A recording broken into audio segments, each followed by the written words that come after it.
ए गतुरका काय ओ बताना। का रंग की चूड़ी धरे हसगा? सबो रंग के चूड़ी धरे हैं वो। तय कौन ल पहिरवे तेला बता। लाल रंग लगा।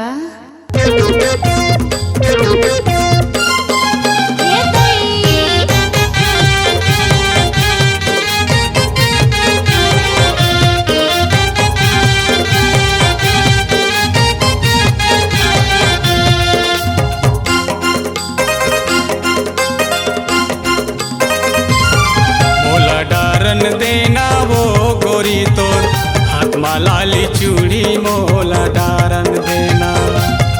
मोला डारन देना वो गोरी तोर हाथ में लाली चूड़ी मोला डारन देना।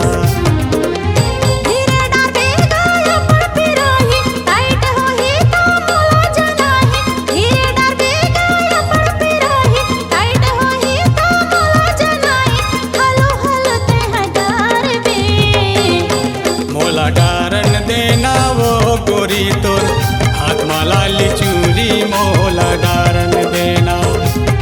मोला डारन देना वो गोरी तोर हाथ में लाली चूड़ी मोला डारन देना।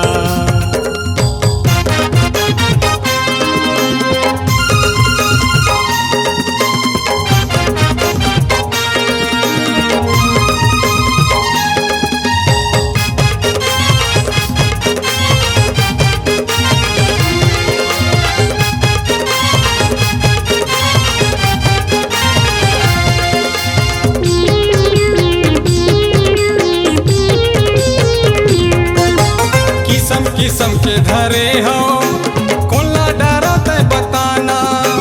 घोड़ेला बनेला माँ के बैठ जा हथेला बनेला माना।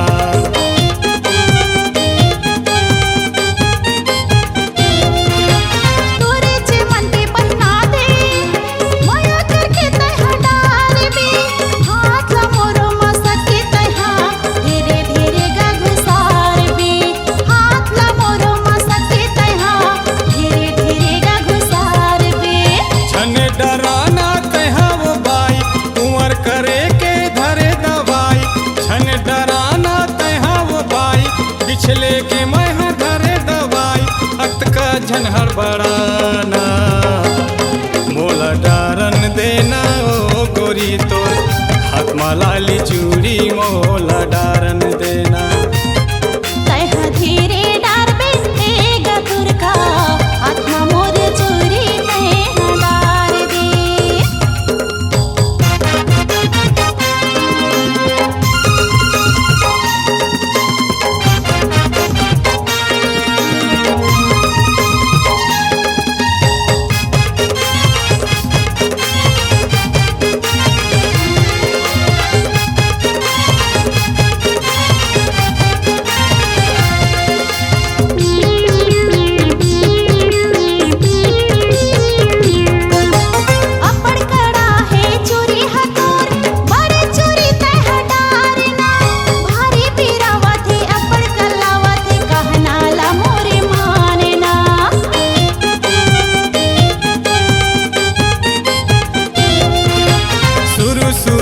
जना थे थोर किन तोला पिराही सबो चूरी हडरा जाही तब तोला मजा डुरियाही।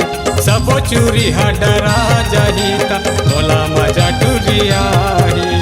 बड़ी हडरे हाँ कैसे लागत है सही मधुर का मजा आवत है। बड़ी हडरे हाँ कैसे लागत है सही मधुर का मजा आवत है। रंग रूप तह सिंगार ले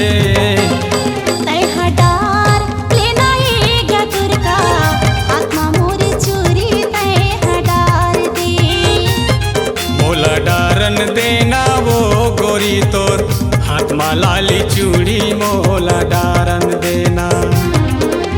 धीरे डारिया तोला नहीं तो पिराव एक एक कनी तोला नहीं तो जनाव। धीरे डार बेगा अपन पिरावत पिराहा मोला नहीं तो सहावत। हलो हलो तय डारना। मोला डारन देना वो गोरी तोर हाथ में लाली चूड़ी मोला डारन देना। तय डार लेना ये गतुर का हाथ मोला डारन देना वो गोरी तोर हाथ मा लाली चूड़ी मोला डार